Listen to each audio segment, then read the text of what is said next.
Betejat që ndodhen mes qeverisë dhe komunës së Prishtinës, a ndikoj në çështjet ose në avancimin e sistemit shëndetësor, le të themi, gjatë këtij viti?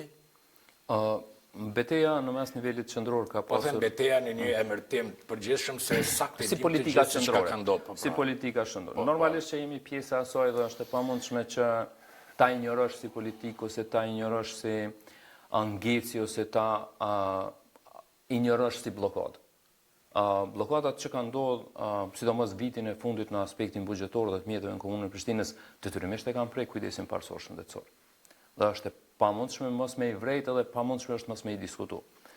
Ndikimi i tyre ka qenë në infrastrukturë, ndikimi i tyre ka qenë në renovimet e institucioneve që 6 muajt e fundit operatorët ekonomik i kanë ndërprej punimet në ato institucione ku kemi qenë duke punu.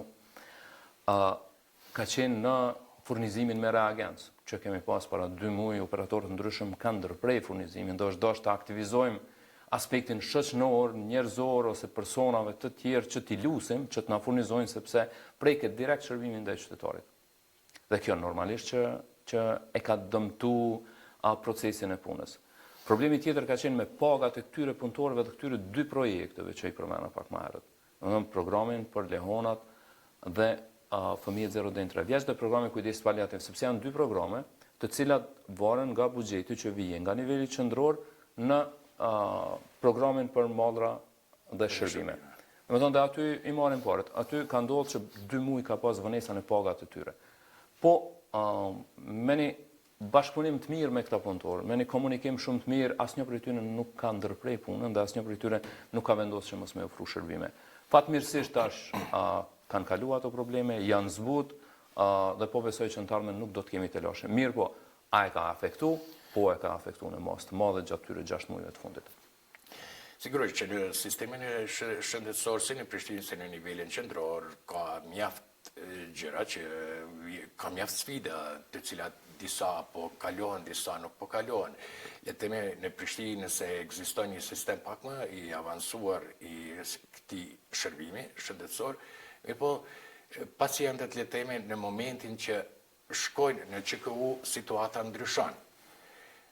Ju kandidoni në nivelin nacional tash, cilat janë prioritetet, ose më mirë të bëj pyetjen, cilat janë defektet më të mëdha aktualisht në shëndetësim në nivelin tercial, nëse nuk gaboj, me gjuhën mjekësore kështu?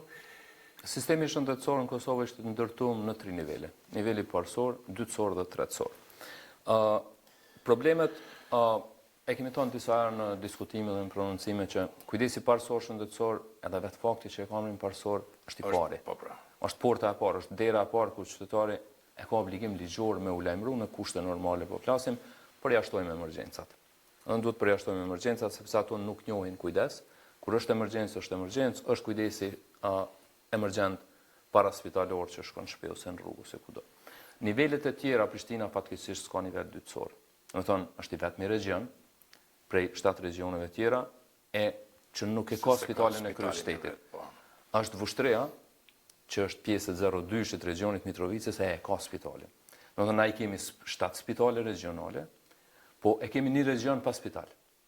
E që në këtë drejtim Komuna e Prishtinës e ka bërë të pamundur në mandatin e parë të kryetarit Rama për ndërtimin e spitalit. Janë kryer të gjitha punët sa i përket kryeqytetit dhe projekti i cili ka ngecë në nivelin qendror dhe nuk ju ka dhënë Komunës Prishtinës për me vazhdu.